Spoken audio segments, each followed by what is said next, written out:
Bonjour à tous et bienvenue dans cette vidéo sur les solutions aqueuses dans laquelle je vais parler de la dilution.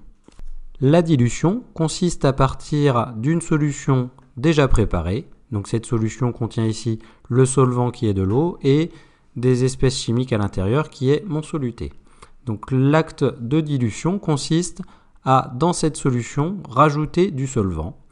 Donc si l'on compare la solution avant et après dilution, nous constatons que le volume de solution a augmenté par l'ajout de solvant. Par contre, le nombre de solutés à l'intérieur ne change pas. Donc, ce qu'il faut retenir ici, c'est que, propriété très importante, lors d'une dilution, la masse de soluté ne varie pas. Donc, la relation sera MI, donc la solution initiale égale MF dans la solution finale. Je peux remplacer MI et MF par leur relation faisant intervenir le titre massique et le volume. Et j'ai donc TI fois VI qui est égal à TF fois VF.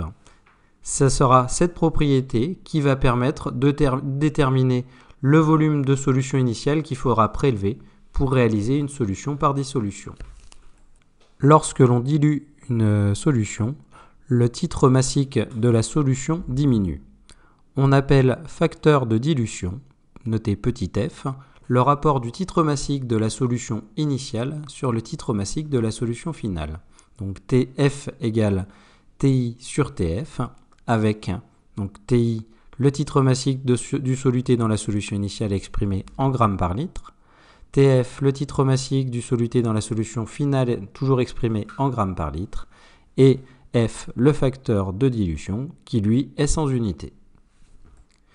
Je vais présenter maintenant un calcul de facteur de dilution. Donc je pars avec une solution SI que l'on souhaite diluer qui a un titre massique TI de 2,010 puissance moins 1 g par litre et je veux la diluer pour obtenir une solution notée SF qui aura un titre massique TF de 5,010-2 g par litre. Donc le facteur de dilution se calcule en faisant F égale TI sur TF. Je remplace TI et TF par leurs expressions, par leur valeur numérique, pardon. Donc F est égal à 2,010 puissance moins 1 sur 5,010-2. J'ai deux chiffres significatifs de chaque côté, donc mon résultat en aura également 2. Donc ici, j'obtiens F égale 4,0 sans unité. Donc cela signifie que la solution SI a été diluée 4 fois pour obtenir la solution SF.